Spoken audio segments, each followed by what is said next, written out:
빌립보서 4장 10절부터 18절입니다.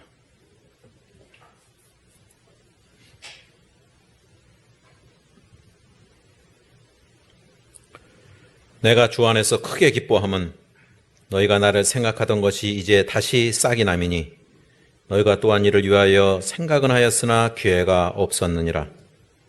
내가 궁핍함으로 말하는 것이 아니니라. 어떠한 형편에든지 나는 자족하기를 배웠노니 나는 비천에 처할 줄도 알고 풍부에 처할 줄도 알아. 모든 일 곧 배부름과 배고픔과 풍부와 궁핍에도 처할 줄 아는 일체의 비결을 배웠노라. 내게 능력 주시는 자 안에서 내가 모든 것을 할 수 있느니라. 그러나 너희가 내 괴로움에 함께 참여하였으니 잘하였도다.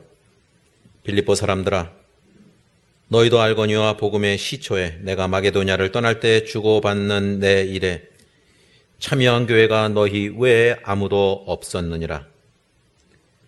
데살로니가에 있을 때에도 너희가 한 번뿐 아니라 두 번이나 나의 쓸 것을 보내었도다. 내가 선물을 구함이 아니요 오직 너희에게 유익하도록 풍성한 열매를 구함이라. 내게는 모든 것이 있고 또 풍부한지라. 에바브로디도 편에 너희가 준 것을 받음으로 내가 풍족하니 이는 받으실 만한 향기로운 제물이요 하나님을 기쁘시게 한 것이라. 아멘.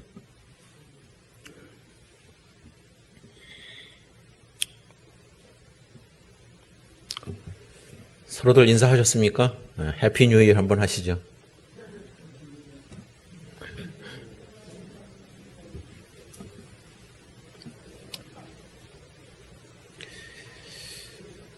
저는 한국에 다시 들어온 지 벌써 10년이 넘었음에도 불구하고 그 미국에서 산 기간도 만만치 않아서 이 구정이나 아니면 추석이 아직도 낯섭니다. 게다가 이제 세월이 흘러서 어른들은 뭐 거의 다 돌아가셨기 때문에 그런 생각도 듭니다. 그리고 또 어머니 또 LA에 계시고 해서 그런 추억들이 좀 덜한 것이 저한테는 좀 약점으로 작용하고 있습니다.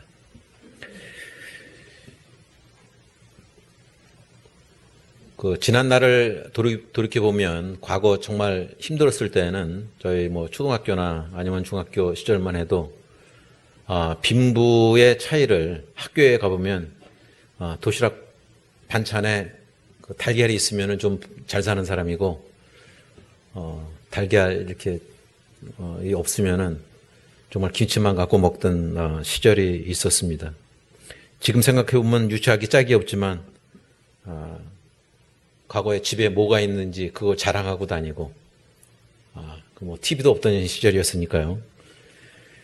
그러면서 세월이 흐르면서도 그게 나아질 줄 알지만 지금은 좀 더 그 범위가 확대돼서 이제는 아파트 평수, 또 제 주변에 친구들 만나면 어느 아파트에 가면 임대 아파트 있으면 또 거기서 또 차별도 생기고 또 그 외에 여러 가지 명품들 뭐 이런 것들로 인해서 자기를 치장하고 또 그런 정말 어찌 보면 유치한 삶을 계속 살아가고 있는 현실이라고 생각합니다. 어찌 보면 사도 바울도 한때는 세상적으로 그런 가치 기준이 그런 세상적인 것에 있었을지도 모릅니다. 또한 자신이 남부럽지 않을 만큼 그 육체적인 것들로 인해서 자랑거리가 꽤나 많이 있었습니다. 하지만 그는 그런 자랑거리들을 배설물로 여긴다고 표현한 바 있습니다. 오늘 본문을 보면 이제 빌립보서에 사실은 이제 마지막에 와 있습니다. 특별히 전 빌립보서를 좋아하는 이유 중에 하나도 이것이 옥중서신이기도 하거니와 정말 그 그리스도인의 삶에 필요한 부분들을 곳곳에서 사도 바울이 잘 설명해 주고 있습니다. 자, 그러고 보면 빌립보서의 이제 결론에 이르게 되는 것인데, 따라서 빌립보 교인들이 반드시 알아야 될 것들을 언급하고 있다고 볼 수 있습니다. 그래서 이 말씀들 전체를 통해서 봐도 그렇지만은 오늘 특별히 말씀을 통해서 볼 것 같으면 제가 제목에 썼듯이 가장 중요한 단어는 자족이라는 단어입니다. 아마 평소에는 세상에서 이렇게 자족한다는 말을 잘 쓰지는 않을 거예요. 우리 교회에서 주로 많이 쓰는 표현일지도 모릅니다. 자족. 그런데 사도 바울은 오늘 그 비결을 공개하고 있습니다. 이 부분은 빌립보서에서만 나오는 것이 아니고 디모데전서 6장 6절 이하에 보면 사도 바울이 표현하고 있습니다. 자족하는 마음이 있으면 경건이 큰 이익이 되느니라 라고 권면하고 있습니다. 즉 자족하는 마음이 없으면 경건이 큰 이익을 얻지 못한다고 할 수 있고, 또 경건의 큰 이익을 얻기 위해서는 반드시 자족해야 한다라고도 바꾸어 표현할 수 있습니다. 그래서 그 이어지는 디모데전서 이어지는 말씀 보면 우리가 먹을 것과 입을 것이 있은즉 족한 줄로 알 것이니라. 부하려 하는 자들은 시험과 올무와 여러 가지 어리석고 해로운 욕심에 떨어지나니 곧 사람으로 파멸과 멸망에 빠지게 하는 것이라. 돈을 사랑함이 일만하게 뿌리가 되나니 이것을 탐내는 자들은 미혹을 받아 믿음에서 떠나 많은 근심으로써 자기를 찔러도다 라고 말씀하고 있습니다. 또 한편 히브리서 기자는 13절 5절에서 돈을 사랑하지 말고 있는 바를 족한 줄로 알라. 그가 친히 말씀하시기를 내가 결코 너희를 버리지 아니하고 너희를 떠나지 아니하리라 하셨느니라 라고 기록하고 있습니다. 따라서 성경에서는 자족하라는 것을 권면하고 있음과 동시에 그 명령처럼 말씀하고 있습니다. 우리가 생활하는 가운데서 반드시 지켜야 할 것들이 있는가 하면 권장 사항이 있습니다. 운전을 하다 보면은 길거리에 있는 도로 표지판들 이런 것들 통해서도 반드시 지켜야 될 것, 또 지켜도 되고 안 지켜도 되는 것들이 있죠. 지금 오늘서부터 그 법규 바뀌는 거 아시죠? 물론 미국에서는 벌써 오래전부터 해오던 것이지만은 우회전할 때 반드시 서야 되는 것, 그리고 누가 건너가는 사람이 있는가 보이면은 반드시 차가 서야 되는 것. 벌써 오래전에 미국에서는 그 건널목에 오는 사람이 걸어오고 있는 사람을 보고서도 차가 세워야 되는데 미국엔 정말 경찰들이 많습니다. 그거 지나갔다고 해서 그 당시에 벌써 10여 년 전에 벌금이 200불이에요. 엄청난 액수입니다. 당시에. 근데 그런 거 반드시 지켜야 되는 겁니다. 또한 자동차를 좋은 상태로 유지하기 위해서는 우리가 윤활유를 정기적으로 바꿔줘야 됩니다. 오일 체인지라고 그러죠. 그거 반드시 해야 됩니다. 그런데 따지고 보면 바퀴 같은 것도 사실은 이렇게 바꿔줘야 되거든요. 근데 그거는 그냥 권장사항이에요. 그거는 잘 안 지킵니다. 따라서 살아가면서 권장사항을 반드시 해야 될 것으로 지키는 사람에게는 상당한 유익이 있습니다. 공부하는 학생들도 마찬가지입니다. 중고등학교 때 필독도서와 그 추천도서가 있다고 했을 경우 필독도서는 반드시 읽어야 됩니다. 그런데 추천도서를 필독도서로 간주하고 읽은 학생은 좋은 성적을 낼 것이 확실합니다. 가다 보면 거꾸로 하는 경우도 있어요. 제 고백인데 다음날 영어 시험 있으면 꼭 무슨 다른 게 하고 싶어요. 국사라든지. 그리고 다음날 또 국사 시험이 있으면 꼭 영어가 오늘은 또 하고 싶고. 청개구리 심보가 다 있습니다. 거꾸로 가면 안 되는 것입니다. 그것이 인생을 지혜롭게 사는 방법 중에 하나입니다.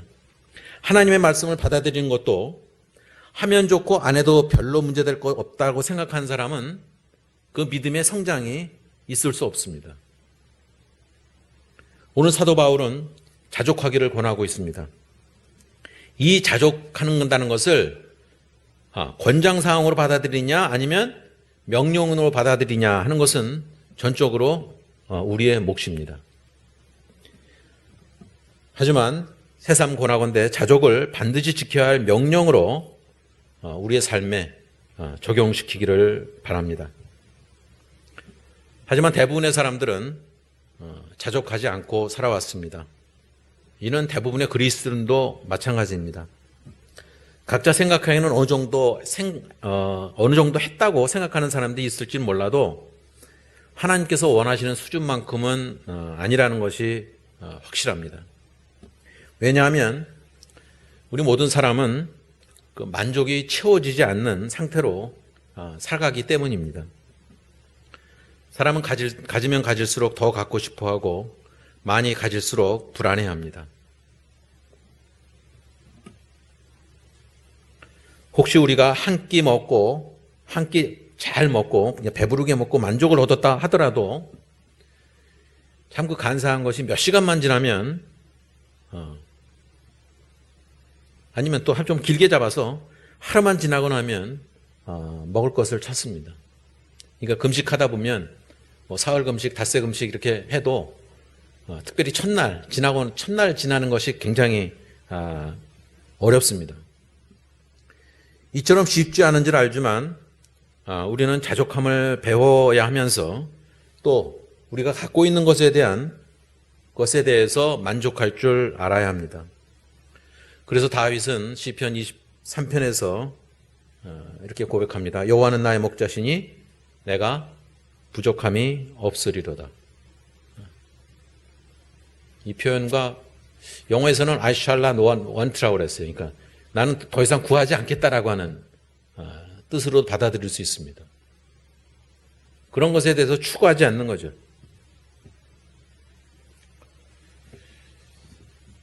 그러니까 집에서 가장 문제 있는 것이 주는 반찬대로 먹지 않고 반찬 타라고 하면은 남자들은 주로 핍박 받습니다. 그냥 주는 대로 먹으라고. 그런 거죠.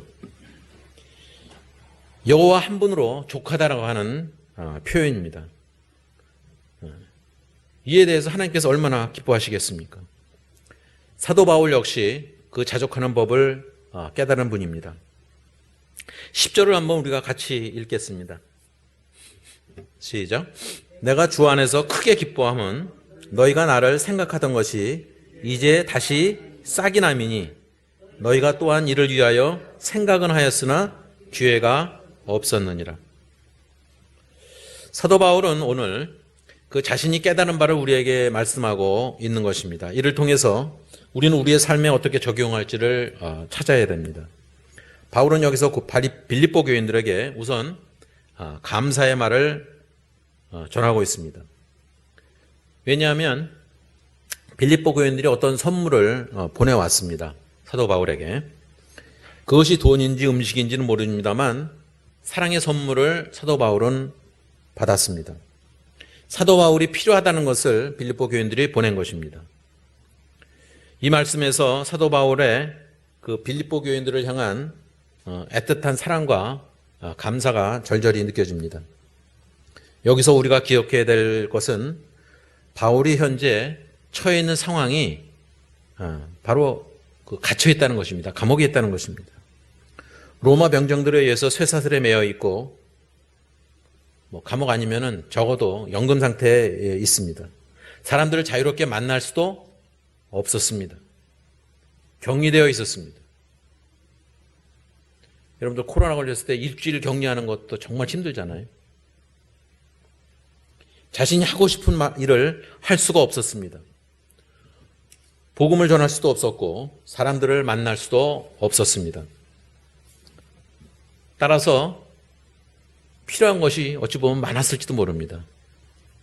이 소식을 접한 빌립보 교인들은 바울에게 필요하다 싶은 것을 보낸 것입니다. 그 네로 황제에 의해서 언제 죽을지 모르는 상황에 직면해 있습니다. 일반적으로 우리도 그렇잖아요. 몸이 멀어지면 마음도 멀어진다고. 사람들은 거리가 멀리 떨어져 있거나 연락한 지가 오래되면 피차 기억 속에서 사라져갑니다. 게다가 자기에게 손해가 될 것 같으면 굳이 연락을 하려 들지 않습니다.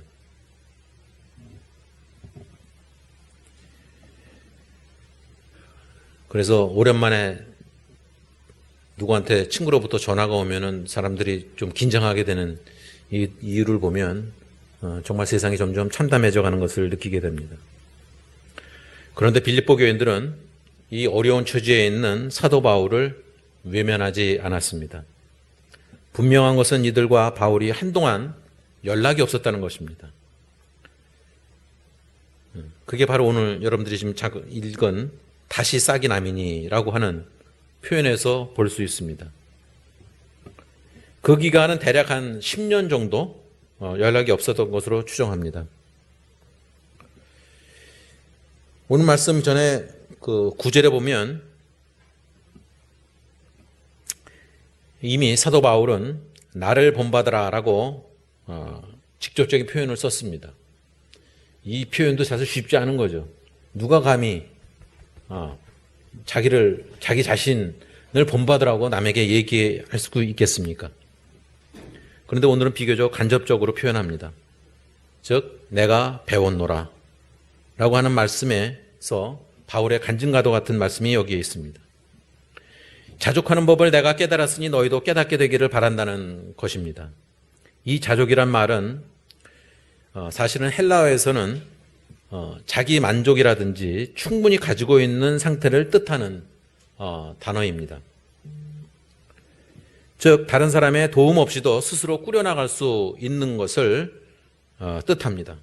그러나 사도 바울은 그 자족이 자기 능력으로 되는 것이 아니라 바로 주님 안에 거할 때 생기는 그런 자족입니다.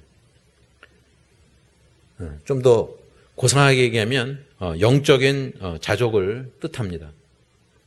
무언가가 많이 있어서 또 내게 능력이 있어서 남의 도움이 필요 없는 그런 자족이 아니라는 것입니다.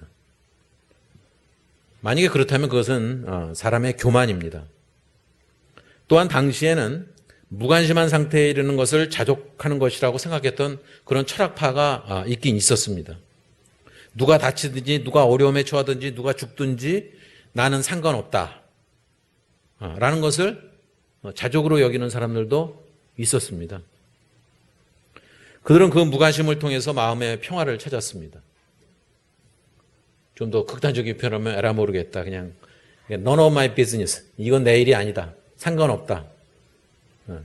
하면서 그냥 편하게 살아가는 사람이 있죠. 오래전에 시카고 갔을 때 정말 놀라웠던 사실은 상식적으로 알아두셔야 될 것은 미국의 대도시들은 주로 남쪽이 슬럼화가 되어 있습니다.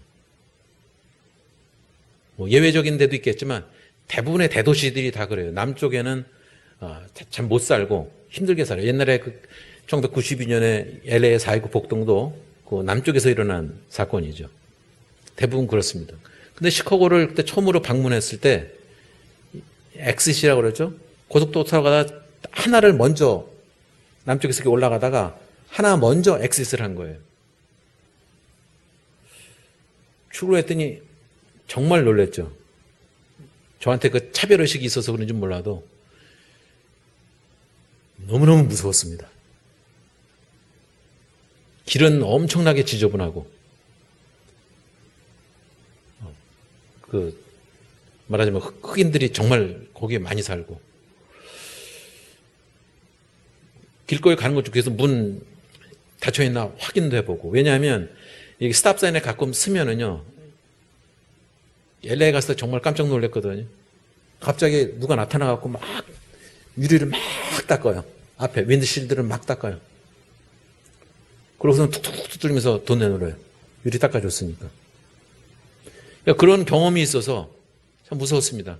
그래서 전화 걸어서 이제 다시 찾아가는데 불과 한 블락 사이에 하나는 부촌이고 하나는 그렇게 빈촌. 정말 그 거리가 굉장히 짧았습니다. 야, 어떻게 이럴 수 있을까? 그 잘 사는 부촌에서는 그들 향해서 이거 어떤 생각을 하면서 서로 그 길을 지나다니고 있을까라는 것이 굉장히 의심이 들었습니다. 어찌 보면 나와 상관없다라고 생각하는 건 아닌지. 우리도 눈만 좀 돌려보면 정말 힘들고 어렵게 사는 사람들 많이 있지 않습니까?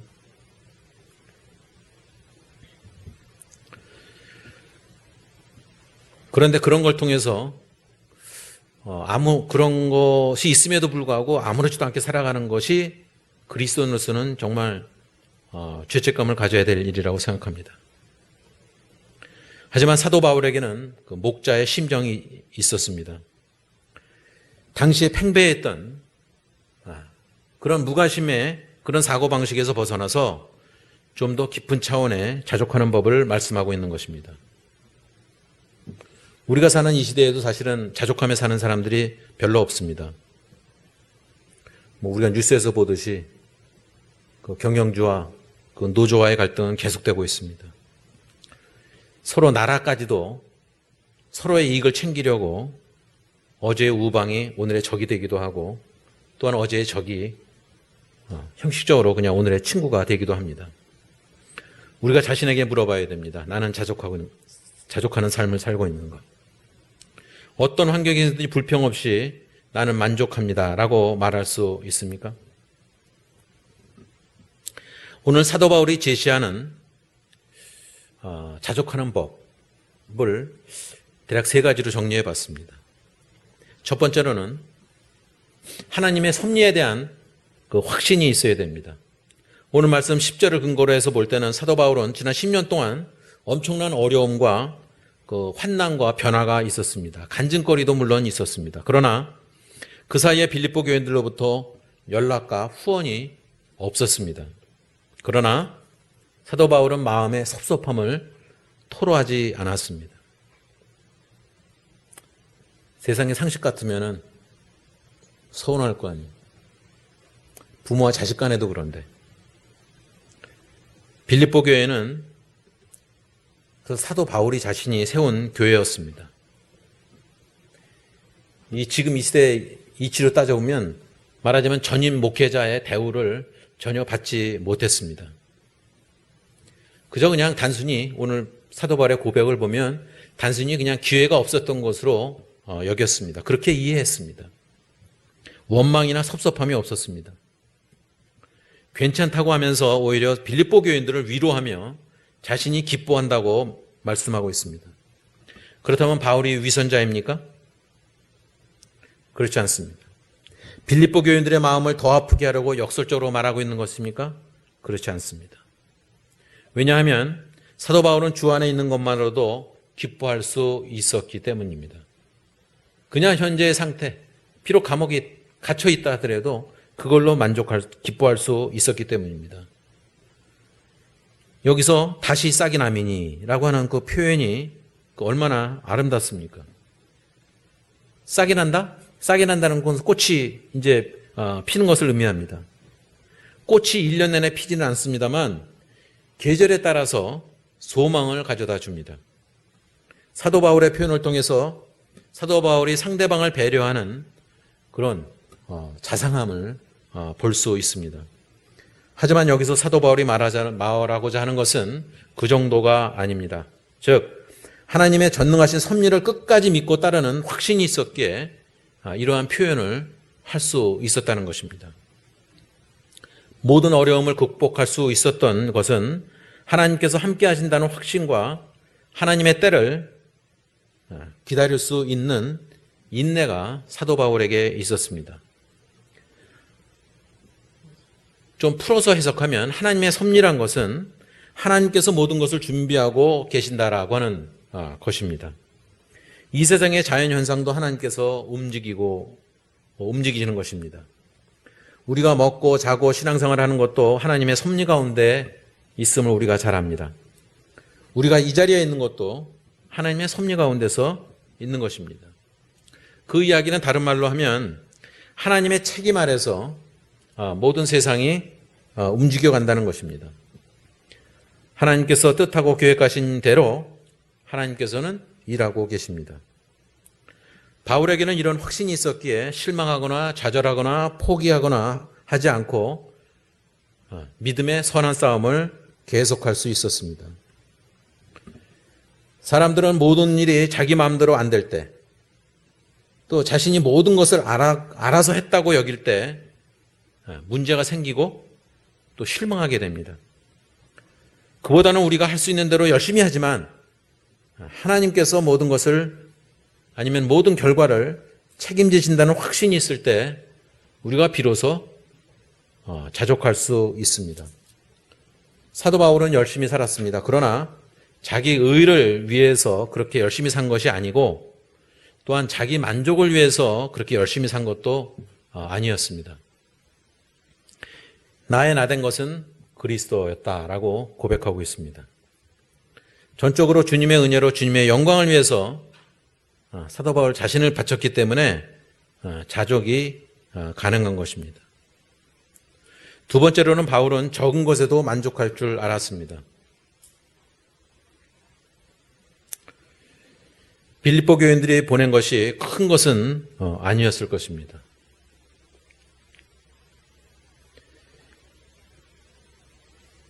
내가 필요하고 원하는 것을 너희가 보내주었기에 내가 감사하고 기뻐할 수 있었던 것이 아니라는 것입니다. 그러나 우리는 어떻습니까? 혹시라도 우리가 선물을 받으면 이거 시가로 얼마 되는 건가? 라는 것을 계산하지 않습니까? 그래서 좀 더 싼 것이다 생각하면 실망하고 또 선물한 사람을 원망하거나 섭섭해하지는 않습니까? 언젠가도 제가 예를 들어서 말씀드렸지만 선물과 함께 카드를 받으면 보통 우리는 카드에 관심이 없고 그 선물이 시가로 얼마라는 것을 계산하는 그런 습관이 있습니다. 따지고 보면 사도 바울에게는 정말 필요한 것이 많았을지 모릅니다. 불편한 점이 한두 가지가 아니었을 것입니다. 먹고 싶은 것을 제대로 먹을 수 있었겠습니까? 잠자리가 편했겠습니까? 그런 육신적으로 힘든 가운데 있으면서도 사도 바울은 전혀 불편함을 토로하지 않았습니다.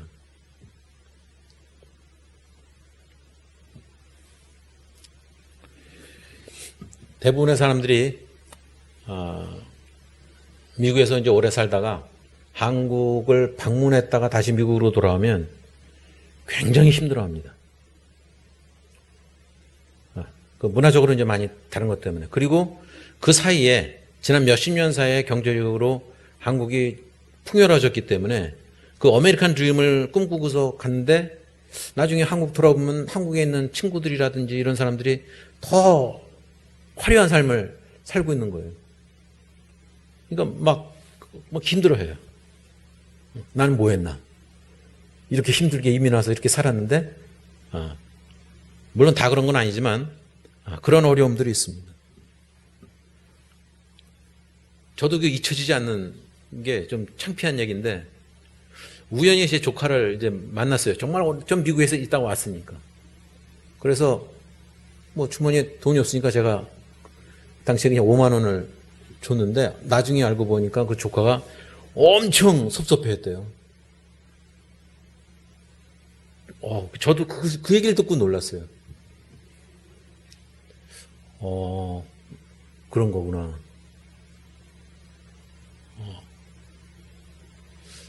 저는 큰 선물은 아니지만 그래도 우연히 만나갖고 줬으면 그냥 고맙다고 그러면 될 것 같은데, 자기를 무시했다고. 그런 쪽으로 따져보면 사도 바울이 받은 게 정말 오늘 말씀에서 보면 변변치 않은 걸 텐데 엄청 기분 나빴을 것 같아요. 그럼에도 불구하고 사도 바울은 오늘 표현을 보면은 정말 그런 게 아니죠. 세상 어딜 가도 만족이란 것은 없습니다. 과거 힘들고 어려웠을 때가 불과 50년 전, 그때 오히려 행복했다고 느끼는 사람도 많을 것입니다. 이 시대를 살면서 우리에게 필요한 것, 그 적은 것에도 만족할 수 있는 태도를 우리가 가져야 되는 것입니다. 그런데 그것이 우리의 의지로는 사실상 쉽지 않습니다. 하나님께서 우리의 마음에 상주하실 때 가능합니다. 그것이 사도 바울이 가졌던 확신이었습니다. 그러나 사도 바울이 아무것도 몰라서 아니면 능력이 없어서 주는 대로 받아야 할 그런 사람은 아니었습니다. 고린도전서 9장 7절부터 14절까지를 보면 사도 바울은 충분히 필요한 것을 요구할 만한 자격이 있었습니다. 그러나 예수 그리스도의 복음에 장애를 주지 않기 위해서 자신의 권리를 포기했을 뿐입니다. 또한 고린도후서 11장 9절에서도 또 내가 너희와 함께 있을 때 비용이 부족하였으되 아무에게도 누를 끼치지 아니하였으면 마게도냐에서 온 형제들이 나의 부족한 것을 보충하였음이라. 내가 모든 일에 너희에게 폐해를 끼치지 않기 위하여 스스로 조심하였고 또 조심하리라 라고 말씀하고 있습니다. 여기서 보면 그 사도 바울의 인간적인 면모를 또한 볼 수 있습니다. 굉장히 세심했던 거예요. 나로 인해서 교인들이 어려움을 겪거나 아니면 갈등이 생길 요지가 많죠. 정말 그 사건이 있기 전에는 정말 존경했던 목사님인데 미국의 뉴욕에 계신 목사님들 퇴임할 때 교회 분란을 완전히 일으켜놓고 떠나시게 됐어요. 돈 때문에.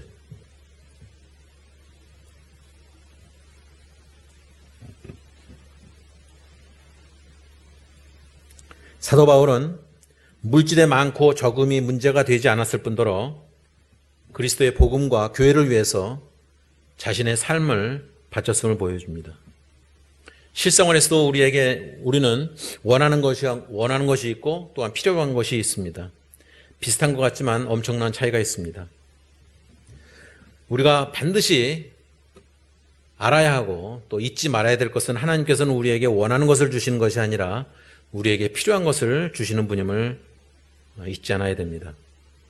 그러나 우리의 기도의 대부분은 필요한 것이 아니라 우리가 원하는 것을 요구하고 기도 응답 안 해주신다고 불평하지 않습니까?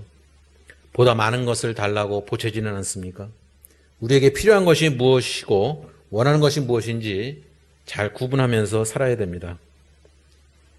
그런데 실상 우리보다도 더 잘하시는 분은 바로 하나님이시기 때문에 그거를 인정할 때 믿음의 성장이 있습니다. 마지막으로 세 번째는 주변의 상황에 영향을 받지 않는 것입니다. 언제든지 어디서든지 무엇을 가졌든지 무엇이 없든지 자신의 신앙이, 자신의 믿음이 일관되어야 합니다. 사업이 잘 되어서 돈을 잘 벌게 되면 자족할 것 같지만 많은 경우 믿음 생활을 게을리하게 됩니다. 구하는 반대로 사업에 망했다든지 도둑을 맞았다든지 아니면 다른 큰 어려움을 겪었을 때 우리의 마음이 어떻습니까? 첫 번째는 어떤 마음의 평화를 상실합니다. 우리의 자존감을 잃어버리고 맙니다. 우리의 상황을 원망하게 됩니다. 결국에는 그 스텝으로 나가다 보면 이러한 상황을 허락하신 하나님을 원망하기에 이르기도 합니다. 하지만 사도 바울은 어떻습니까? 39대의 태장을 5번 맞았고 죽을 고비를 여러 번 넘겼음에도 불구하고 사도 바울이 기뻐할 수 있었던 이유가 어디에 있습니까? 상황을 초월하는 믿음이 그에게는 있었습니다. 인간적으로는 매일매일이 그 악몽의 연속이었을지도 모릅니다. 기뻐할 수 있는 근거라고는 소톱만큼도 없었을 것입니다. 게다가 그 섭섭병이 걸릴 수 있는 충분한 이유가 자기가 세운 교회로들로부터 아무런 연락이 없었을 때 그 고독감은 말로 다 할 수 없었을 것입니다. 그러나 그에게는 의의 면류관에 대한 기대와 영원한 세계 또한 하늘의 소망이 있었습니다. 그래서 기뻐할 수 있었습니다. 사람의 반응을 보고 사람의 태도를 보고서는 기뻐할 수가 없었을 것입니다. 엄밀히 생각해 보면 우리의 삶을 돌아보면 가난이 항상 나빴던 것은 아닙니다. 구체적으로 대략 그 가정마다 다 다를진 몰라도 일반적으로 1960년대 이전에 태어난 사람들은 대부분 가난을 경험했습니다. 그런 까닭인지는 몰라도 세계 어느 나라에 가서도 가장 적응력이 뛰어난 민족은 한국 사람입니다. 그거는 제가 살았던 미국뿐만 아니라 유럽에 가도 그렇고요. 아프리카 가도 그렇고 동남아시아, 중동아시아 가도 한국 사람들은 정말 적응이 빠릅니다. 한번 경험했던 것은 여행을 하다가 그 마운트 레니에인 것 같아요. 그 세틀의 그 가장 4,700m. 그러니까 히말라야 원정대가 거기서 훈련을 하는 그런 산입니다. 굉장히 넓죠. 그러니까 그 골목길들이 참 많고 도저히 사람이 사는 거라고 상상하기가 힘들고 그 여행객들이 잠깐 들리는 어떤 편의점 같은 게 있는데 거길 들어갔더니 한국 사람이 있는 거예요. 주인이 한국 사람이에요. 깜짝 놀랐습니다. 그런데 제 모습도 그렇지만 여러 가지 여건을 하나님께서는 우리에게 그렇게 주신 것 같아요. 그걸 저는 복이라고 생각하는데 왜냐하면 제가 말씀드렸죠. 저도 한국에서 살 때는 저 사람 어디 딴 나라에서 온 사람인가 이렇게 의심 받아본 적은 없어요. 제가 저 사람 한국 사람이다 이러고 그냥 그러고 살죠. 근데 제가 미국에 있을 때 그 교회에서 제가 2부는 영어로 예배를 드리고 3부는 한국말로 예배를 드리는데 국교하신 분들은 2부 예배, 3부 예배를 다 같이 드립니다. 그러니까 2번 예배를 해요. 남편을 위해서 2부에 영어로 가서 예배를 드리고 또 이제 은혜를 받기 위해서는 한국말로 들어야 되니까 3부 또 와요. 근데 제가 2부에서 영어로 하다가 3부에 또 나타나니까 제가 한국말로 하니까 그 분들이 그러더래요. 저 사람 한국말 되게 잘한다고. 그랬더니 이제 옆에서 아는 사람이 특정, 저 사람, 영국 사람, 한국 사람이라고. 그러다 보니까 이제 저희 애들도 그렇고 다 동남아시아에서 온 애들로 생각하고 저도 이제 어디 뭐 섞인 사람으로 이제 생각을 한 거예요. 근데 그건 저 자신뿐만 아니라 한국 사람들 보면 그 교인 중에 또 머리가 이렇게 뽀글뽀글한 사람이 또 있었어요, 이렇게.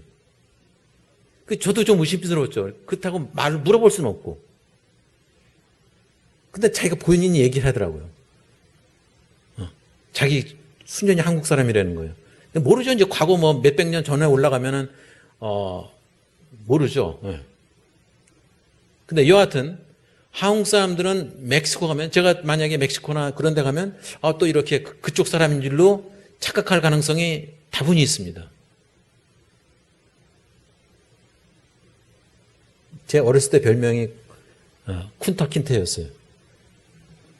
좀 까맸다 이거죠. 아주 그 야비한 별명이었는데, 뭐 그렇다고 해서 제가 마음에 뭐 상처를 받거나 그러진 않았습니다. 근데 한국 사람들은 비교적 어디 가나 그런 것을 할 수 있습니다. 한 번은 미국에서 차별을 받는다고 느껴지는 사람이 그 얘기를 했더니, 신학교에 있을 때요, 아프리카에서 온 사람이 그런 고백을 하는 거예요. 너는 그래도 낫다. 우리는 때로는 어떤 백인 사회 쪽에 속해도 그렇게 부담은 없는데 흑인들은 너무 구분이 되니까 자기가 당한 차별이라는 것은 말할 수가 없다. 너가 한국에서 온 사람들이 차별받는 거하고는 비교가 안 된다라고 하는. 그러니까 한국 사람들은 어디를 가도 뭐 남미를 가든 미국을 가든 뭐 아니면 특별히 아프리카를 가도 적응력이 뛰어납니다. 미국 선교사들이 아니면 캐나다 선교사들이 아니면 호주 선교사들이 몇십 년을 해도 열매를 맺지 못했던 것들을 한국 사람들은 잘합니다. 특별히 미국의 선교사들이 실패한 나라가 어디냐면 일본입니다. 생활비는 비싼데 예산을 정말 많이 들여서 보내지만 일본말을 하기도 어렵고, 근데 한국 사람들은 몇 달만 열심히 하면은 어느 정도의 일본말이 가능합니다. 그다음에 생긴 것도 비슷하죠. 그래서 그것이 이제 바뀌었어요. 그런 미션, 그런 선교 전략이 바뀌었습니다. 그래서 한국 사람들이 그 국적은 한국이 아니지만 일본으로 보내는 케이스가 좀 더 많아졌던 것을 기억하고 있습니다. 그건 우리에게 주신, 하나님께서 주신 그 은혜이고 특권이라고 생각합니다.